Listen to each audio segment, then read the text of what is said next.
Tom Hai dan Eliano Reinders, dua bintang diaspora Indonesia yang berlabel tim nasional, resmi merumput di Indonesia Super League bersama dengan Persib Bandung. Keduanya baru saja menjalani debut saat memenangkan laga kontra Persebaya Surabaya pada matchday Jumat lalu di Stadion GBLA. Kedatangan Tom Hai dan juga Eliano Reinders pada penutupan bursa transfer Indonesia Super League pada akhir Agustus lalu membuat Maung Bandung bak Los Galacticosnya Indonesia. Skuad klub juara 2 musim berturut-turut Persib Bandung makin mentereng setelah menebus Eliano Reinders dari PEC Zwolle dan Tom Hai yang bermain 29 kali bersama Almere City FC pada Eredivisie musim 2024-2025. Tak hanya itu, pada periode transfer yang sama, Persib juga datangkan ex-Como Italia Federico Barba dan striker Prancis Andrew Jung.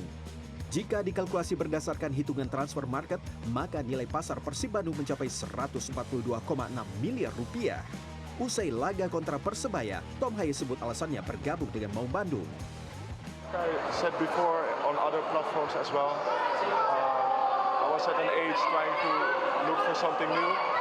I think if you see how big the club is, that was one of the big reasons. The fans and also that Indonesia for me really feels like home, and also for my family and all my family here. Everyone was really happy, so that's one of the reasons I chose for this.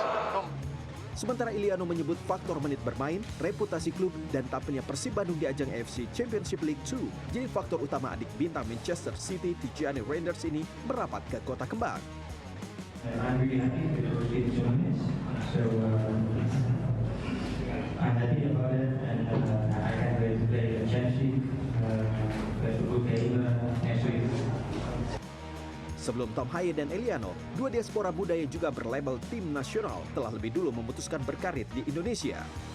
Rafael strike di Dewa United, sementara Jens Raven bergabung dengan Bali United. Bergabungnya sejumlah diaspora yang lama bermain di Eropa dan liga-liga top dunia lainnya tidak cuma dapat sambutan positif. Di media sosial, nggak sedikit yang menyayangkan keputusan para pemain hengkang atau hijrah ke Liga Indonesia. Ada yang bilang ini penurunan kelas, bahkan juga bisa berdampak pada kualitas timnas. Benarkah seperti itu? Saya bertanya kepada sejumlah pecinta sepak bola nasional dan termasuk kepada pengamat sepak bola. Kayak penurunan karir sih menurut saya, karena dari track record mereka tuh udah berkecimpung di ranah Eropa gitu, tapi ternyata malah balik ke Indonesia. Kalau Tom Hai pindah ke Persib ya, itu menurut saya sih wajar-wajar aja sih, karena umur dia kan udah menginjak 31 tahun ya. Otomatis secara fisik mungkin udah mulai berkurang ya. Kalau misalkan kompetisi Liga Indonesia masih wajar dengan selera sekian. Kalau misalkan di Eropa sebenarnya masih bisa untuk berkarir, cuman ya nggak maksimal aja gitu. Kalau dari sisi Eliano Reinders sendiri, itu menurut saya penurunan karir. Karena di umur dia yang masih 20 tahunan, seharusnya masih bisa berkompetisi di Liga Eropa. Karena mereka udah levelnya udah sangat atas banget ya Mas. Ketika nanti dia terjun di sini sih, ya otomatis untuk liga di sini akan berkembang lebih bagus sih nantinya sih.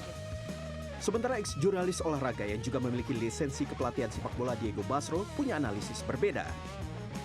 Orang-orang pasti berdebat ya dengan kepulangan pemain-pemain diaspora kita ke tanah air buat main di Liga Indonesia, karena mereka pindah dari liga yang lebih mapan ke Liga Indonesia yang cuma peringkat ke-25 di Asia, dan bahkan di Asia Tenggara sendiri cuma peringkat ke-5.